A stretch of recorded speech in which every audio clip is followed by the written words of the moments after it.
Billionaire arrogant son pours hot water on Maid's face, and his father forced him to marry her as punishment. He thought she was powerless, just another disposable maid. But after the scars, something shifted. His father's punishment was only the beginning, and what she became, he never saw coming. Let's find out what happens next. Welcome to TOCHI Stories. Please don't forget to like, subscribe, and turn on post notification because it will mean the whole world to me. Now, let's get right into the story. Brace yourself. Everyone knew that the Obinna mansion wasn't just a home, it was a kingdom. And Chinedu Obinna reigned like an untouchable prince. At 29, he was tall, confident, and striking, with a sharp jawline and a coldness in his eyes that made even the toughest staff flinch when he walked past. From his Italian suits to his diamond cufflinks, Chinedu's aura was one of power and disdain, not just because he had wealth, but because he knew how to make others feel worthless. He didn't speak, he commanded. He didn't ask, he expected. People bowed, smiled, and laughed when he laughed, not because they wanted to, but because they were terrified not to. To the public, he was the heir to a business empire. To the staff, he was a hurricane they tried to survive daily. Amarachi, a 23-year-old maid, was the newest hire. Quiet and hardworking, she had soft brown eyes that always seemed weighed down by exhaustion and humility. She came from a humble background, taking the job to help pay for her mother's medication and her younger brother's school fees. She avoided attention at all costs and did everything with care. But on this particular day, as she hurried through the dining room with a tray of freshly pressed juice, her foot caught on the edge of a mat. The glass flew from the tray and spilled all over Chinedu's imported white loafers. A deadly silence fell across the room. Chinedu looked down at the stain, then up at her trembling figure. His nostrils flared, and Amarachi's knees buckled. She dropped to the floor, whispering, "I'm so sorry, sir." Chinedu didn't respond at first. He simply looked at her like she was filth. Then, with a slow, mocking laugh, he said, "Do you know how much these shoes cost? That's more than your entire village's net worth." Laughter erupted from a few of his sycophantic friends. "Clean it," he barked. Amarachi, still on her knees, reached for a cloth in her apron and began wiping frantically. "No, not with that," Chinedu sneered. "Use your tongue, since you people like licking rich people's feet for survival."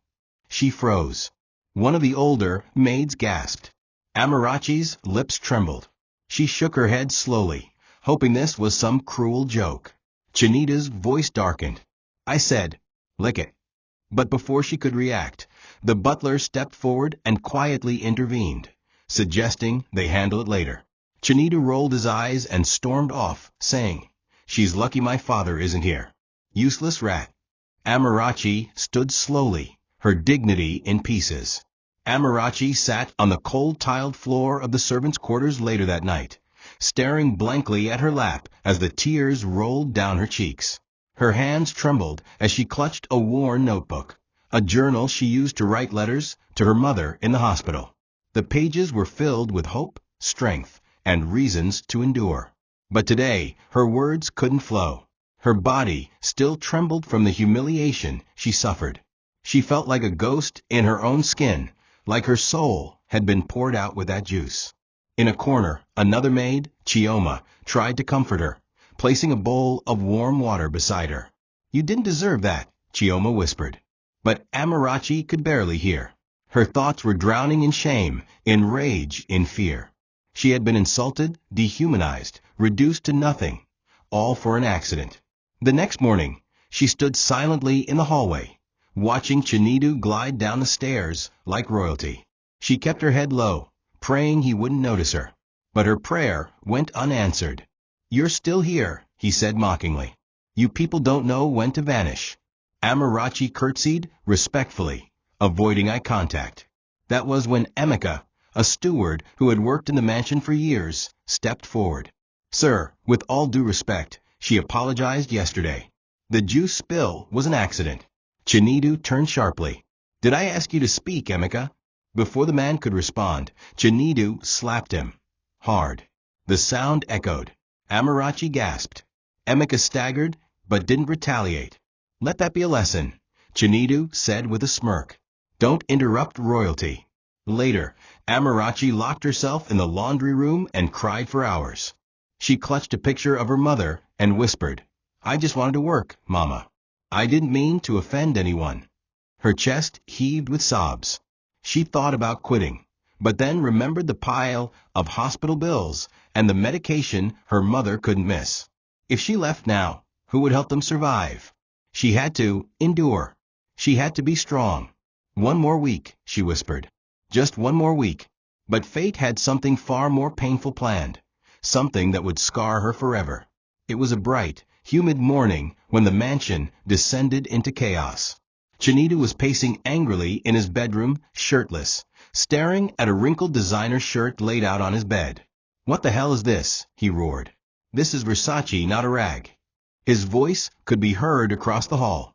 Two maids scurried to fix the mistake, but Amarachi had been the one scheduled for laundry duty the night before. She was in the laundry room, ironing quietly, when the door slammed open. Chinidu entered like a storm. His eyes locked on her, and rage twisted his face. "You ironed this," he barked. Amarachi stammered, "Why, yes, sir, but it was late last night." "I may have," she couldn't finish. Chinidu grabbed a kettle sitting on the side table, a kettle still steaming from someone else's tea preparations. Before Amarachi could react, before she could move or understand what was about to happen, he swung the kettle forward and splashed the boiling water directly onto her face and shoulder. The scream that tore from her lips was animalistic, raw, loud, haunting. She dropped the iron and fell to the floor, clawing at her skin, writhing in agony. Steam rose from her skin. Blisters formed instantly. The other maid screamed and rushed in. The house manager called for help. But Chinidu stood over her, breathing heavily, unmoved. "Maybe next time," he said coldly, "you'll learn to respect expensive fabric." The ambulance arrived minutes later, and Amarachi was carried out on a stretcher, her body trembling, her face already disfigured. She couldn't stop crying, not from pain alone, but from the horror that she had been treated like an insect. The doctors said the burns were second degree, with scarring likely permanent. She drifted in and out of consciousness, her screams haunting every staff member who had to witness it.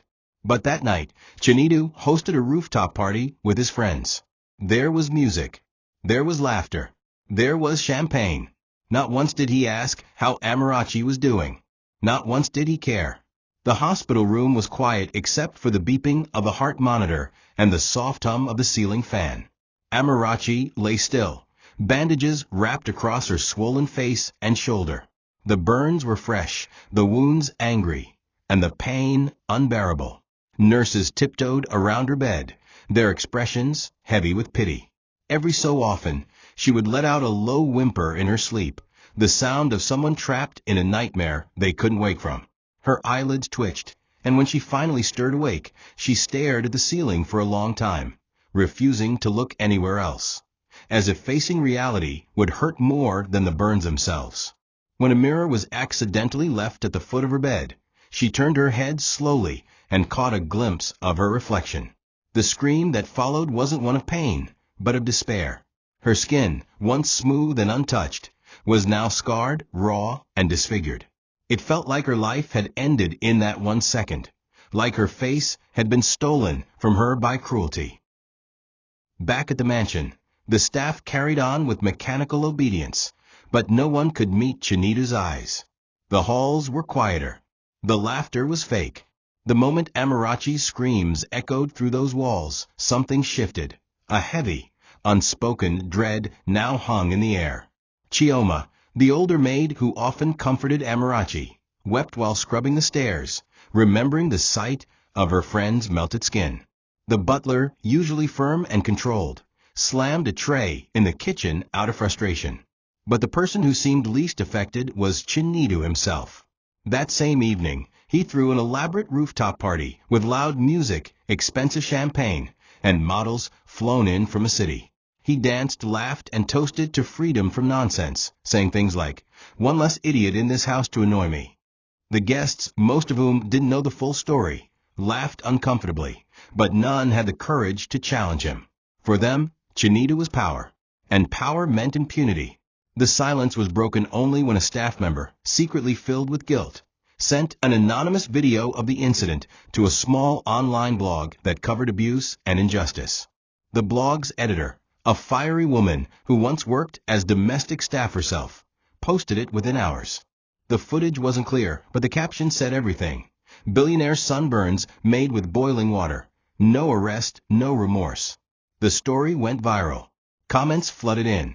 Hashtags like hashtag Justice for Amarachi began trending in small activist circles. But it wasn't until Chief Obinna, the billionaire patriarch, returned from a business trip and saw the news on his tablet that things truly began to shift. At first, he thought it was a hoax. But as he watched the clip again and again, his hands clenched into fists. The mansion may have looked calm on the surface, but a storm was brewing. One that would change the lives of everyone inside. Chief Obinna stood silently in his study, the tablet still in his hand, his expression unreadable. The curtains were drawn, sunlight filtering in through the glass, casting long shadows across the tiled floor. His wife, who had passed on years ago, used to call him a man of justice, a man who feared no one, not even his own blood. And today, that legacy would be tested.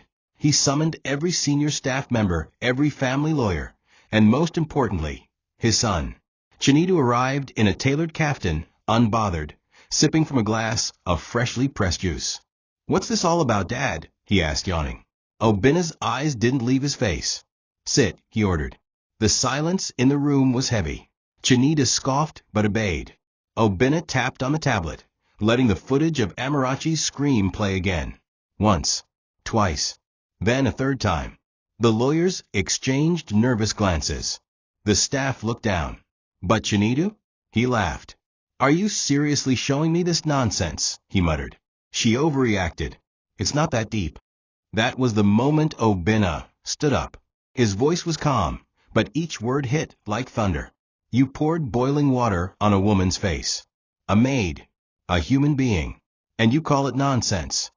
Chinedu's smirk wavered. Obinna turned to the room. "This is my verdict.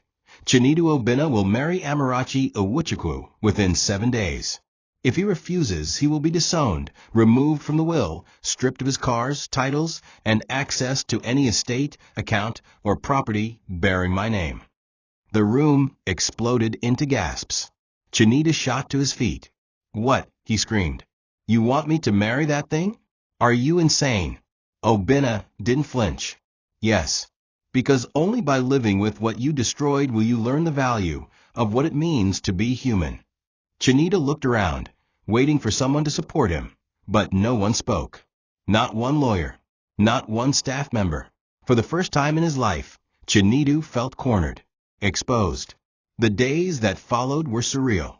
Chinedu tried every tactic, begging, threatening, bribing the family lawyer, but nothing worked. The will had already been revised. His father meant every word. Amarachi, still in recovery, was told gently by a nurse that the billionaire himself had paid her medical bills and requested to speak with her. She couldn't even imagine what for. When Chief Obinna arrived at the hospital, he removed his cap and bowed slightly, a gesture that shocked her. He explained what had happened and what he had decided. Amarachi's eyes widened in disbelief. "You want me to marry him?" she whispered, her voice dry. "I just want to disappear." Obinna nodded. "You don't owe me anything. But if you choose this, I promise you one thing. He will never be allowed to hurt you again." She stared at the window in silence. A broken girl faced with an impossible choice. But with her mother on oxygen and no income to keep her alive, the answer, eventually, came through quiet tears and a trembling nod. The wedding was not the kind you see in fairy tales. There were no rose petals, no music, no bridesmaids. Only silence, tension, and a cold draft of obligation. Amarachi stood in a simple gown provided by the housekeeper, not white, but cream-colored lace, her scars covered gently by a long scarf. Her eyes were distant, lips tight. Chinedu wore a designer suit, his jaw clenched, his face dark with rage. He didn't look at her once. The registrar read the vows with mechanical detachment. "Do you, Chinedu Obinna, take Amarachi Owuchukwu to be your lawfully wedded wife?" There was a pause. A very long pause. All eyes turned to Chinedu. His voice finally broke through, low and gritted. Yes. Amarachi barely whispered her reply. A fake kiss followed, forced for the photos his father insisted on. No smiles. No congratulations. The silence that followed was colder than the air. That night, in the guest wing where Amarachi had been moved, she sat on the edge of the bed, trembling. The room smelled new, like a place not meant for people like her. A knock came. Chinedu entered without waiting for a response. He stared at her like she was a pest. "Let's get one thing clear," he said, voice sharp. "This marriage means nothing to me. You're not my wife. You're my punishment. So don't think this changes anything. Don't talk to me, don't touch me, and for God's sake, don't show your face when my friends are around." Amarachi looked away, her hands folding into her lap. "I understand," she whispered. Her tone wasn't angry. It was empty, hollow. Chinedu scoffed and slammed the door behind him. Alone again, Amarachi lay down in the bed, fully clothed, her face buried in the pillow. Her tears soaked the sheets, but she didn't make a sound. Not one. In the following days, the mansion became a theater of shame. Amarachi, now legally madam in title, was still treated like a ghost. Chinedu would host parties, loud and wild, bringing women into his wing, while Amarachi remained locked away in hers. The other staff were forbidden to call her madam, or show her any new respect. She ate alone. She walked alone. Even her food was often discarded untouched, not because she didn't want it, but because Chinedu would order the cook to throw her peasant plate away. And yet, Amarachi remained silent. She prayed. She wrote in her journal. And when she wasn't crying, she remembered her mother's voice saying, "Suffering does not last forever. Only character does." But the suffering was far from over. What neither of them knew was that pain, in its rawest form, was still coming. And when it did, it wouldn't just scar skin, it would scar hearts. The mansion that once echoed with luxury now pulsed with tension. Amarachi, though now married to the billionaire's only son, was still treated worse than the lowest housemaid. She remained tucked away in the guest wing, a section of the mansion long unused until her forced relocation. The staff were conflicted. They pitied her, but feared Chinedu's wrath more. When Chinedu had announced that anyone caught referring to Amarachi as madam would lose their job, fear overtook justice. Amarachi wore veils to cover her scars and moved silently through corridors, choosing the least busy hours to walk to the kitchen or garden. She tried to blend into the walls, but shame clung to her like a second skin. The whispers behind her back weren't just from staff, but from Chinedu's friends, young, wealthy socialites who mocked her in cruel whispers as she passed. "Is that the new bride?" they'd say, laughing. "He married a house girl with a melted face?" And every time she heard them, Amarachi didn't cry. She just walked faster, head bowed, heart bleeding. Chinedu, meanwhile, carried on as if nothing had changed. He refused to acknowledge their marriage in private or public. Parties resumed in full swing. He flaunted his wealth and his women, hosting nights filled with alcohol, flashy cars, and loud music that echoed through the mansion walls long into the early hours. Amarachi would often lie in bed, unable to sleep, clutching a pillow over her ears, her chest aching from the humiliation of hearing women laugh in her own husband's section of the house. One night, one of Chinedu's flings, a light-skinned influencer named Tonia, stumbled drunk into Amarachi's wing, mistaking it for the guest bathroom. When she saw Amarachi sitting quietly by the window, her words slurred through cruelty. "Ah, look at the little burn victim playing princess. Sweetie, you can cover your face all you want, but you'll never be beautiful enough to be a billionaire's wife." Amarachi said nothing. She simply stood and walked out of the room, because if she didn't, she would scream. And screaming was weakness. She had screamed enough. But what truly hurt wasn't the strangers. It was Chinedu, the man who had destroyed her skin, and now her soul. Every encounter was layered with mockery or coldness. One afternoon, while she sat in the dining room waiting for food, Chinedu arrived with two friends. "Who gave you permission to sit at this table?" he snapped. Amarachi quietly stood. I thought since I was your wife, she began, but he cut her off. Wife? Don't make me laugh. You're a legal embarrassment, not a partner. You don't belong here. He called the cook and ordered her plate tossed into the trash.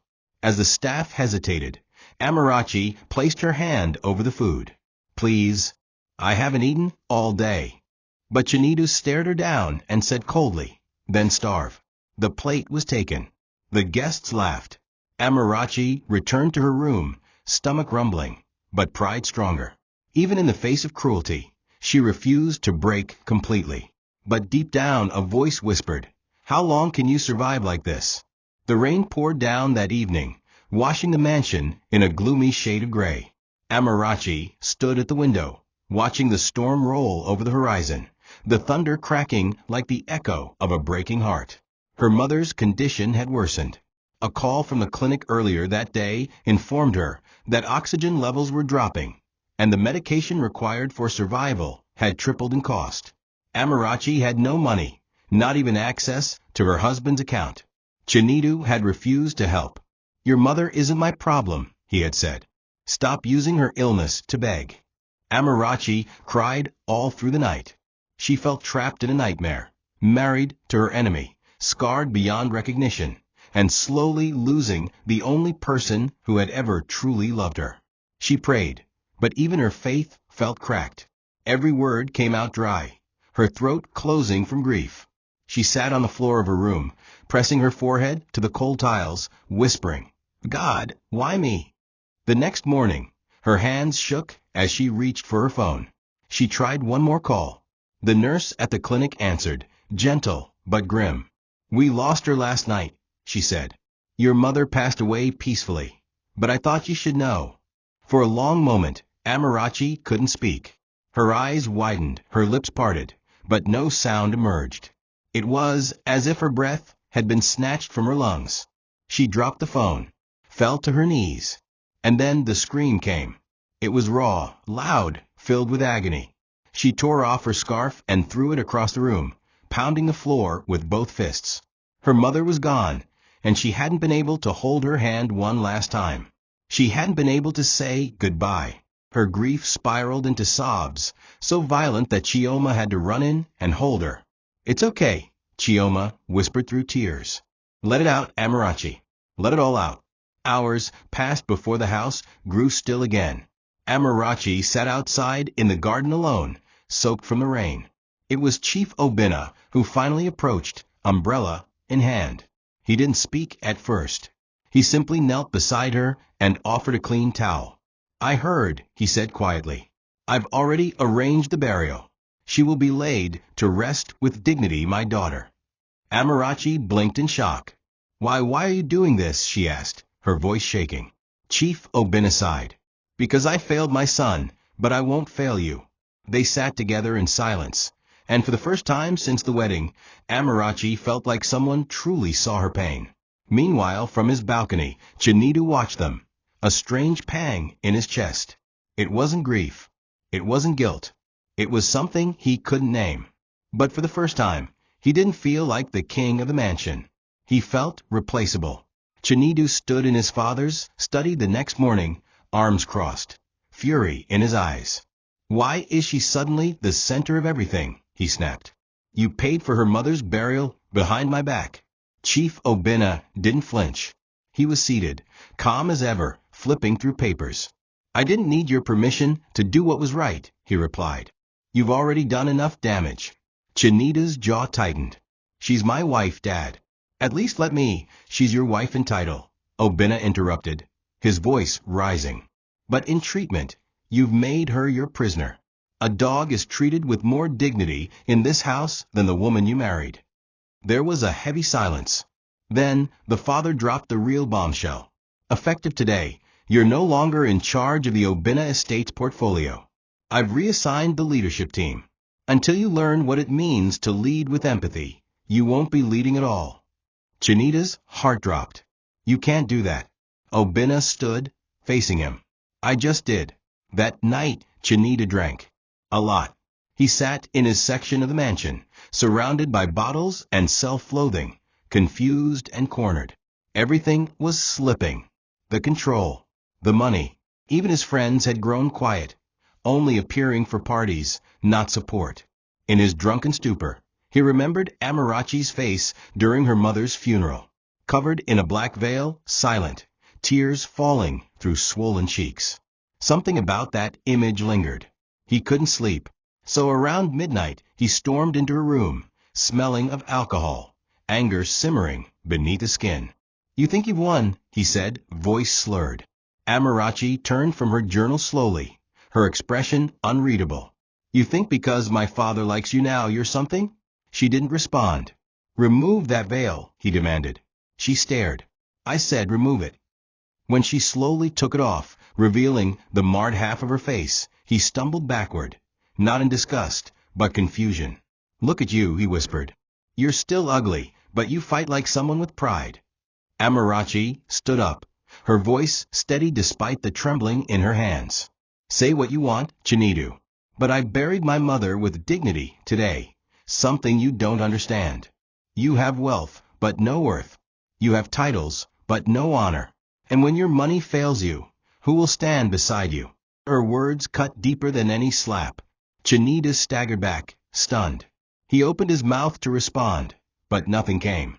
For the first time, he couldn't defend himself, because a part of him knew she was right. He turned and stumbled out of the room, slamming the door behind him.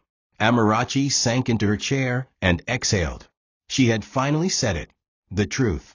And though it hurt, it also set her free, at least a little. It was raining again, the kind of rain that soaks the soul, not just the skin. Chinidu stormed out of the mansion that night, his chest heaving, fists clenched, and rage boiling in his veins.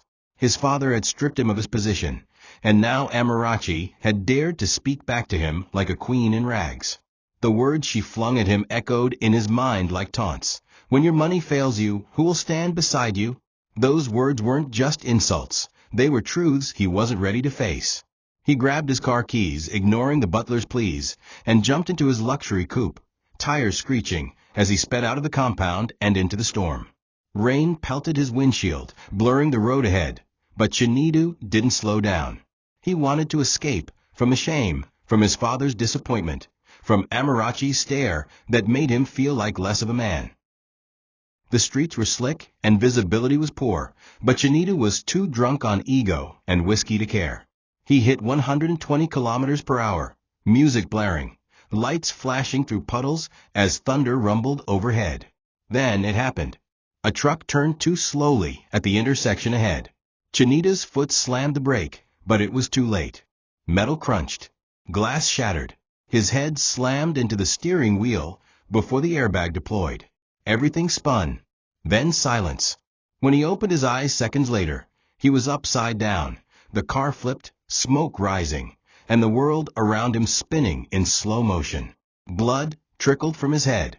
He tried to call for help, but the only sound he heard was his own labored breathing. He thought of Amarachi, not in anger this time, but confusion. Why had her words hurt so much? Why did her absence feel heavier than her presence ever had? Back at the mansion, it was Chief Obina who received the call. He was told that Chinidu had been in a serious accident and was being rushed to the private hospital they normally used. When the news reached the staff, panic rippled across the compound. Everyone feared the worst. But what stunned them most was Amarachi's reaction. She didn't gloat. She didn't smile. She didn't say, "Good for him." Instead, she froze, tears filling her eyes, her hand trembling as she placed her mother's framed photo on the table. Without a word, she slipped on her scarf, grabbed her worn slippers, and told Chioma, "He's still my husband." She arrived at the hospital before Obina. The nurses recognized her and ushered her in. And when she saw Chinidu lying there, unconscious, pale, broken, something in her broke too. Not because she loved him, not yet, but because in that moment she saw him not as the monster who hurt her, but as a broken boy who had never known how to love. The doctors were uncertain. Chinidu had internal bleeding and a hairline skull fracture. He needed emergency surgery within the hour and a family signature for high-risk consent. Chief Obina had not yet arrived, stuck in traffic due to the storm. The nurse turned to Amarachi, explaining the risks, the forms, the possible outcomes, the uncertainty. Amarachi's mind raced. She sat in the hallway, head in her hands, heart pounding. This was the man who had poured boiling water on her face. The same man who mocked her tears, starved her, ignored her. He had made her life hell. And yet, here he was helpless, hooked to machines, and barely breathing. No one else had come. Not his friends. Not his party guests. Not the women he had paraded like trophies. She looked at the pen the nurse held out to her and whispered, "If I sign this, and he lives, what if he never changes?" But even as she said it, she knew what she had to do. She took the pen, and she signed. The surgery lasted nearly 4 hours. Amarachi sat outside the operating theater, numb, her fingers interlocked so tightly her knuckles turned white. She prayed, not for herself, but for clarity, for strength, for peace. She didn't understand why she was still here, why she still cared whether Chinita lived or died. Was it pity, compassion, or the remnants of hope buried somewhere beneath her pain? When Chief Obinna finally arrived, he was shocked to find her there. "You didn't have to come," he said, his voice thick with emotion. Amarachi shook her head. "I couldn't stay away." The father took her hand in his. "No one else showed up," he whispered. "You were the only one who came." Hours later, when the doctor emerged and announced that Chinita had made it through, a wave of relief washed over the room. Amarachi exhaled for the first time that day, not because she forgave him, but because death would have been too easy. When Chinita woke up, he was groggy, bandaged, and dazed. The first face he saw was Amarachi's. Her veil was still on, but her eyes were soft, rimmed with sleepless worry. "Why?" he croaked. "Why are you here?" Amarachi didn't smile. She didn't cry. She simply replied, "Because no one else came." He blinked slowly, his throat tight. "You saved me." She nodded. "I signed the consent. I gave blood. I stayed." He turned his head away, the weight of that truth crushing him in ways he couldn't explain. For the first time since the incident, he didn't feel powerful. He felt indebted, unworthy, ashamed. Amarachi stood slowly, adjusting his foredrip, and whispered, "Rest. Your father is coming. You'll be okay." And then she walked out, not to leave, but to give him space. Because from that moment forward, Chinita's healing would no longer be just physical. It would be spiritual. And it would be slow. Recovery wasn't immediate. Chinita spent the next few days in the hospital under constant observation, a walking aid by his side and stitches along his ribs. But the wounds he couldn't ignore were the ones inside, and they hurt more. Amarachi visited daily, always quiet, always kind, never overstepping. She brought fruit, adjusted his pillows, helped with medication when the nurses were late. She never expected thanks. She never asked for anything. Chinita couldn't understand her. Every time she entered the room, guilt twisted his stomach. How could someone he had disfigured, humiliated, still be this compassionate? One night, after she had left, he stared at his reflection in the bathroom mirror. For the first time, he didn't admire his features or flex his jawline. He saw the bruises, the bandages, the hollow eyes. He saw what Amarachi might have felt looking into a mirror the day after he burned her. He wept, not loudly, but painfully, gripping the sink until his knuckles turned white. He didn't recognize himself anymore. And maybe that was a good thing. When he was finally discharged, Chief Obinna made a final decision. "Until further notice," he said, "no staff will assist you. No aides. No nurses. The only person allowed to care for you is your wife." Chinita didn't argue. He couldn't. He returned to the mansion a different man, weaker, slower, haunted. Amarachi greeted him calmly at the gate, offering her hand to help him out of the car. He hesitated, then took it. Her fingers were warm, her touch gentle. She walked beside him in silence as he leaned on his cane, each step a reminder of how far he'd fallen. In the days that followed, she nursed him without resentment. She bathed his wounds with quiet care, spoon-fed him when the pain grew too sharp, and read softly from a Bible at night when the medication made him restless. Her kindness wasn't performative. It was pure. and that terrified him more than hate ever could. One afternoon, as she helped him settle into a chair in the garden, Chinidu finally found the words. "Why haven't you left me?" he asked. Amarachi didn't look up from the tray of soup she carried. "Where would I go?" she asked gently. "I have no family left. And whether I like it or not, you are my husband." He paused, then asked more seriously, "But why are you still kind?" Amarachi looked him in the eyes, really looked, and replied, "Because if I become like you were, then everything you did to me wins." Chinita stared at her for a long time, and in that moment something inside him broke, not like a plate or a chair, but like ice cracking beneath sunlight. Slowly, quietly, painfully. It was the beginning of his regret, and regret, as he would come to learn, is the first seed of change. Chinita sat alone in his room that evening, bathed in the soft golden hue of the setting sun spilling through the window. The pain in his ribs had dulled, but the ache in his chest had only grown stronger. He stared at the reflection in the full-length mirror across from his bed, not at the stitched gash on his temple or the purple-blue bruises around his ribs, but at the man behind those injuries. His hair was unkempt, his skin pale, his once confident eyes now filled with confusion. But more haunting than all that was the sudden memory of Amarachi, lying on that hospital bed months ago, her face wrapped in gauze, her body trembling with pain. He had stood over her like a tyrant. Now, he was the one leaning on her to stand. The irony pierced him in places he didn't know existed. Each scar on his body reminded him of his own wickedness. Each step reminded him of her footsteps, those timid steps she once took, hiding from him in his own mansion. How had he become this cruel? Or had he always been this way, simply hidden beneath wealth? Later that night, Chinidu wandered through the house with the help of his cane, limping softly toward the guest wing. He heard Amarachi's voice before he knocked, low, hushed, almost like a prayer. He gently opened the door, and what he saw made his breath hitch. Amarachi sat on the floor, her back against the bed, eyes closed, clutching her late mother's framed photo against her chest. Tears streamed down her face, though her expression remained calm, the kind of calm born not from peace, but from exhaustion. She whispered, "Mama, I hope I'm doing the right thing. I hope I haven't lost myself completely." Chinidu didn't dare speak. He slowly shut the door and leaned against the wall outside, heart heavy. The sight of her praying not for herself, but for strength, for clarity, for purpose. It shattered something inside him. It was then he realized how small he truly was next to her strength.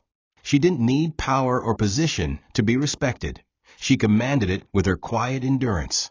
In the days that followed, Chinidu found himself doing things that no one expected. He began saying thank you, not just to Amarachi, but to the kitchen staff, the guards, even the gardeners. He asked Chioma if she had eaten. He apologized to Emeka, the steward he had slapped months ago. The apology was awkward, stiff, but real. He no longer barked orders. He requested things.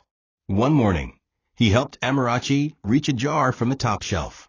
She blinked, stunned, but didn't speak. He also began asking about her journal, and when she hesitated, he simply said, "You don't have to share it. I just want to understand how you think." Amarachi noticed the changes. She didn't fully trust them, not yet. But the shift was undeniable.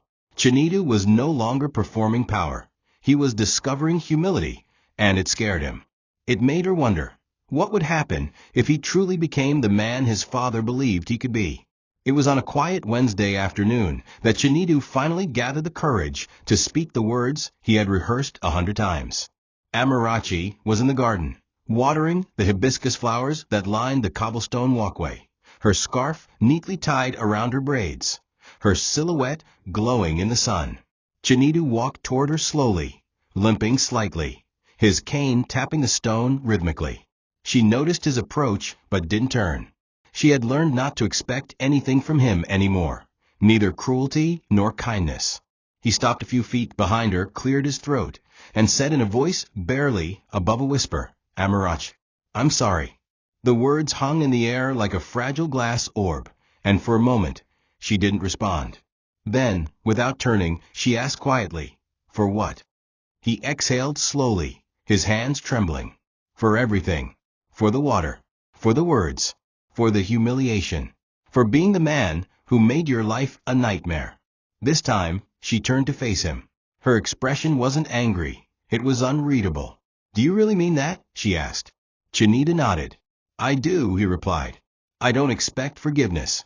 I wouldn't forgive me either. But I need you to know. I see now. I see what I became. And I hate it." Amarachi stared at him, studying the man in front of her, not the designer clothes, not the wealth, but the brokenness behind his eyes. He looked like a man unraveling, not from loss, but from awakening. "Apologies are easy, Chinita," she said. "Change is harder." He nodded slowly. "Then I'll prove it, even if it takes the rest of my life." That night, something shifted. Amarachi didn't forgive him, not completely. But for the first time, she saw a glimpse of the man he might become. And for the first time since their forced wedding, she didn't sleep with tears in her eyes. She still wore her scarf.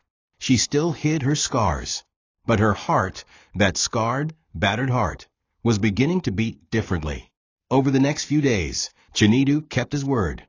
He didn't just apologize with words, he apologized with actions. He began joining her in the garden, asking her about the names of the plants. He started helping in the kitchen, to the surprise of the entire staff. One morning, he made Amarachi breakfast, burnt toast and oversalted eggs, but it made her smile, genuinely, for the first time in weeks. He no longer avoided her scars. In fact, he would sometimes glance at them, not with disgust, but with guilt, and then admiration. One evening, as they sat on the patio watching the sunset, he said, "Your scars make you stronger than anyone I know. I caused them, and I will spend the rest of my life trying to deserve your presence." Amarachi said nothing, but she didn't walk away, and that silence was more powerful than any spoken word. The anniversary gala of Obina Estates was always a grand affair, one attended by CEOs, senators, and celebrities alike. This year, the atmosphere was laced with tension and curiosity. Guests murmured about the scandal that had rocked the Obina family months earlier. Everyone knew about Chinita's disgrace, the maid he had been forced to marry, the viral footage, the rumors. Yet none had seen Amarachi in public since the wedding. Whispers danced through the ballroom as people speculated whether she'd attend. When the doors finally opened and Chinita walked in, dressed in an elegant black suit, trimmed with subtle gold, all eyes turned to him. But it was the woman beside him who stole the air from the room. Amarachi, in a deep emerald green gown, her burned scars still visible but embraced, walked beside him with quiet dignity. Her head was held high, her steps graceful, her presence undeniable. And for the first time in his life, Chinita walked beside someone with pride not born of possession, but of reverence. The night progressed with formalities, speeches, toasts, presentations. Chief Obina looked on quietly, watching his son closely. Toward the end of the evening, Chinita requested to say a few words. The crowd hushed. He stood in front of the microphone, took a deep breath, and began, "Many of you know me as the heir to this empire, the businessman, the investor, the one born with everything. But what most of you don't know is that I was also the man who hurt the only person who ever showed me what it means to love." A gasp rippled through the room. Chinita looked at Amarachi, standing in the crowd, and continued, "I married her not out of love, but punishment. I treated her like a burden. But she saved my life, not just with her hands, but with her heart." The room was silent. Every camera flashed. Every breath paused. Then Chinita did something no one expected. He stepped off the stage, walked toward Amarachi, dropped to one knee, and pulled out a velvet box. Gasps filled the hall as he opened the box, revealing a delicate diamond ring. His voice broke as he said, "Amarachi Iwuchukwu, I don't want to be the man who destroyed you anymore. I want to be the man who rebuilds you, not because I deserve it, but because I've changed. Will you marry me again, this time by choice?" Amarachi's eyes welled with tears. Her hands trembled. The room held its breath. And, after what felt like eternity, she nodded. "Yes," she whispered. Not out of pressure, not out of desperation, but because, for the first time, she saw a man kneeling, before her, who wasn't claiming her. He was honoring her. And in that moment, everything changed. The morning after the gala was quiet, unusually quiet. The mansion that once echoed with Chinita's arrogance now pulsed with humility. The memory of Amarachi's yes lingered in the air, but it wasn't a full surrender. Not yet. She had said yes with her lips, but her eyes had spoken a deeper truth. She needed more than promises, more than public speeches. And Chinita knew it. Later that day, he approached her on the garden bench where she often wrote in her journal. Dressed in a simple blue shirt and slacks, no designer logos, no swagger, just vulnerability, he sat beside her in silence. For a long time, neither of them spoke. Then she finally said, "What you did last night, it mattered. But it's not enough." Chinita nodded slowly. "I didn't expect it to be," he replied. "I know I can't erase everything I did, but I want to rewrite what comes next." Amarachi turned to him, her gaze steady. "Then prove it, not just to me, but to yourself." And so he began again, not with declarations, but decisions. First, he called a family meeting and handed over the management of 2 major subsidiaries to long-serving employees he once disrespected. Next, he sold his most expensive sports car, the one he crashed during his fit of rage, and donated the proceeds to a burn treatment center for underprivileged victims. He stood in front of the same mansion staff he once barked at and publicly apologized. "I abused power," he said. "I humiliated you. If you choose to forgive me, I'll earn it. If not, I understand." Slowly, things began to shift. The staff who once trembled now nodded respectfully. Emeka, the steward he slapped, offered a handshake. Even Chioma, who had always protected Amarachi like a sister, gave him a silent nod of approval. But Amarachi watched quietly, not judging, not yet trusting, observing whether this change was rooted or temporary. At night, Chinita joined her in prayer, sometimes in silence, sometimes whispering unfamiliar verses, learning to unlearn. Amarachi, too, began changing. She removed her veil more often, her confidence returning in small, sacred pieces. She still wore long gowns that covered her shoulder and neck, but she no longer apologized for how she looked. Chinita never flinched at her scars. In fact, he began kissing the tips of her fingers when he greeted her, always gentle, never rushing. When she asked why the fingers, he smiled and replied, "Because those hands saved me. And I'm not worthy of your face, not yet." Their conversations deepened. She told him stories of her village, her childhood dreams, her mother's lullabies. He told her about his fears, of never being enough, of being trapped in the shadow of wealth, of losing himself in a world that praised arrogance. For the first time, Amarachi saw Chinita not as a monster, but as a man learning how to be human again. Still flawed, still healing, but finally trying. It began with a simple gesture. One evening, Chinita knocked on Amarachi's door carrying a folder. Inside were medical brochures, hospital recommendations, and letters from renowned burn specialists across Europe and South Africa. He had spent days making calls, quietly consulting experts, and planning without telling her, not to impress, but to act. When she opened the folder and saw the images of grafting options, laser treatments, and long-term skin rehabilitation, she froze. "You did all this?" she asked, stunned. "Why?" Chinita looked at her, eyes soft. "Because you shouldn't have to wear your pain forever. And because I took this from you. Let me give it back." Amarachi sat down, hands trembling. The idea of surgery, of peeling open her trauma again, terrified her. "What if it doesn't work?" she whispered. "What if I come out worse?" Chinita sat beside her.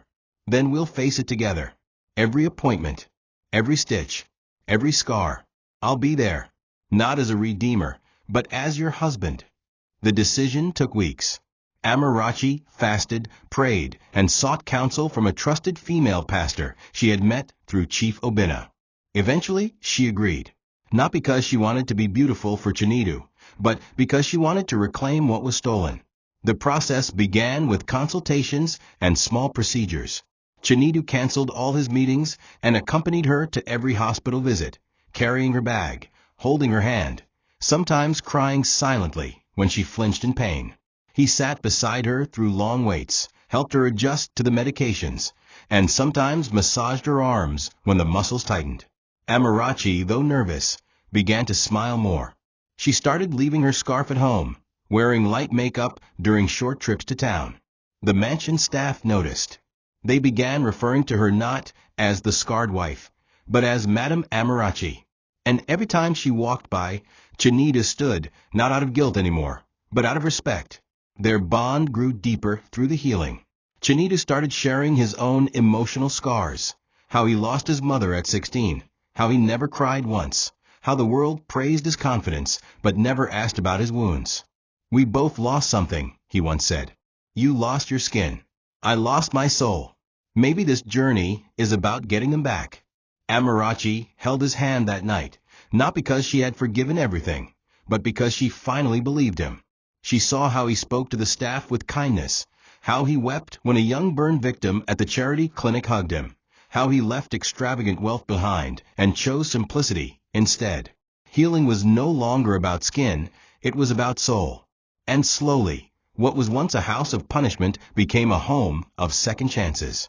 The second wedding wasn't grand. It didn't need to be. There were no celebrities, no politicians, no journalists. Just family, staff, and love. The venue was a garden within the mansion grounds, freshly landscaped, decorated with white and green florals, Amarachi's favorite colors. Birds chirped as the sun bathed the aisle in soft light. Amarachi walked down the pathway in a custom gown designed to honor, not hide, her story. The dress had lace that gently draped over her shoulder, leaving a peak of her scarred collar visible, not as a flaw, but as a symbol of survival. Her hair was styled in a soft, natural bun, her makeup subtle, her eyes radiant. She held a bouquet of roses and lilies, each step full of grace. On the other end stood Chinita, dressed in a white agbada with silver embroidery, eyes filled with tears, lips trembling. As she approached, the entire gathering stood, not just to honor a bride, but to witness a miracle. The officiating minister spoke few words, but each one carried weight. "Today, we do not gather to cover shame," he said. "We gather to honor healing. This is not a wedding born of pity or punishment. This is a wedding born of truth." Chinita and Amarachi exchanged vows again, but this time there was no trembling. Chinita spoke from his knees. "I vow to never see you through the lens of the past, but through the strength you carry. I vow to protect the light I once tried to put out. And I vow to never stop earning your forgiveness, even if it takes a lifetime." Amarachi wiped a tear from her eye and replied, "I don't promise perfection. I still hurt. I still remember. But I promise to walk this journey with you, if you promise to never forget who I am." When the minister declared them husband and wife, truly, this time, the kiss they shared was sacred, slow, respectful, healing. The celebration that followed was simple: dancing on the lawn, staff members hugging them, a homemade cake baked by the mansion chef, and a speech by Chief Obina that left everyone in tears. "I once feared my son would die a proud man, but God broke him to remake him. And now I see before me a husband, not just a son, and I see a daughter, not just a wife." The staff wept openly, remembering how far Amarachi had come. Later that night, Chinita and Amarachi sat on the same garden bench where she once journaled alone. "Do you regret anything?" he asked. She turned to him, took his hand, and whispered, "Only that we wasted so much time, hating what we didn't understand." The stars blinked above them, and for the first time in their journey, peace wrapped itself around them like a warm blanket. Not perfection, not fantasy, but peace. Weeks after the second wedding, the entire household operated with a new spirit, one built on mutual respect. Chinita had not only changed as a husband, but as a man, a leader, and a son. Gone was the arrogant heir who demanded obedience with scowls and slammed doors. In his place stood a humble man who now arrived early to business meetings, shook hands with staff, and personally thanked janitors and drivers. He began showing up at company orphanage visits unannounced, not for photos, but to sit on the floor and read books to abandoned children. His decisions at Obina Estates shifted from profit-driven to purpose-driven. He started initiatives for burn survivors, mental health programs for staff, and tuition scholarships for the children of every domestic worker under their employment. These weren't temporary gestures. They were quiet, consistent actions that silenced even his most critical detractors. And every time he stepped into a room, Chief Obina's eyes would glisten, not because of wealth, but because of legacy finally fulfilled. Chief Obina invited both Chinedu and Amarachi to a private dinner one evening in his study, a room where once punishments were handed down, and now blessings were spoken. I spent years preparing my empire for a son I feared would ruin it, he confessed that night. But Amarachi, you changed that. She shook her head humbly, but the old man reached across the table and placed a warm hand over hers. Don't be modest. You softened a hardened stone. You taught him to see people, not property. Then he turned to Chinedu and handed him an envelope, a revised document. This is your inheritance. Not just the wealth, but the responsibility of leading our name with grace. And this time, it's in both your names. Together. Chinedu was speechless. Amarachi cried quietly, overwhelmed not by the money, but by how far they had come, from tears in hospital beds to shared signatures on an empire built on dignity. After the dinner, the couple walked through the mansion's west wing, once Amarachi's prison, now her home. The walls had been repainted. The air smelled of fresh lilies. Every corner of the house reflected not just luxury, but healing. As they passed a group of new staff members, Chinedu stopped and introduced Amarachi formally. This is my wife, he said proudly, the heart of this home. And if you ever need anything, she's family. Amarachi's eyes welled up not from flattery, but from finally being seen as more than a scar, more than a maid, more than a woman in survival mode. That night, in their bedroom, the same room that once separated them, Chinedu knelt beside their bed and whispered, "Thank you for staying, for saving me, for making me someone my mother would have been proud of." Amarachi knelt beside him and whispered, "Thank you for becoming someone I could choose, not just someone I was forced to forgive." And they prayed together, as equals, as partners, as proof that even the deepest wounds can become the beginning of something whole. 6 months later, Chinedu and Amarachi stood on a raised stage at the ICU Foundation Gala, a charity they launched together for burn survivors and abandoned domestic workers. The hall was filled with faces. Children who had once hidden their burns behind hoodies now danced freely in colorful gowns and suits. Staff from across the country flew in to witness the couple who had turned scandal into service. Amarachi stood with poise, dressed in a champagne gold gown that shimmered under the lights. Her scars were still there, not fully healed, but no longer hidden. She had chosen not to pursue complete reconstruction. "These scars," she once told a journalist, "remind me that even when the world tries to erase your dignity, you can reclaim it on your terms." She held the mic with confidence and spoke from her heart. "I was once a maid in this very city, humiliated and burned. But standing beside me today is the man who once broke me, and who now lifts me." When Chinedu took the mic, the hall fell silent. "Many of you knew me as the heir to Obina Estates," he began. "But titles mean nothing when you lack humanity. I was rich in money, but bankrupt in character, until I poured hot water on someone who did nothing but serve." A gasp rippled through the crowd, even though many already knew the story. That act could have destroyed her, but instead it destroyed the monster in me. She didn't just survive. She didn't just forgive. She saved me. Then he looked at her, voice breaking, and said, "The scar I gave her is my greatest shame, but the scar she left on my heart is my salvation. I would have died a fool if she hadn't stayed." The room erupted in applause, not just because of what was said, but because of what was transformed. Behind them, a large screen displayed images of Amarachi's recovery, their second wedding, their outreach visits. It was no longer just their story. It had become a movement. Later that night, as the crowd thinned out, Chinedu and Amarachi stood on the balcony of the gala hall, watching the stars. He wrapped his arms around her from behind, gently kissing the side of her head where the scarring was faintest. "You still dream of the fire?" he asked softly. She nodded. "Sometimes." but it doesn't burn me anymore." He smiled. "I dream of water now," he said, "but not the kind that hurts, the kind that cleanses." She turned to him, took his hand, and placed it over her heart. "Then let's keep pouring that kind of water on others," she whispered. And they stood there, two broken people made whole, not by perfection, but by growth, grace, and love born from ashes. It was never a fairy tale. It was better. It was truth. Thank you for watching this video. What did you learn from this story?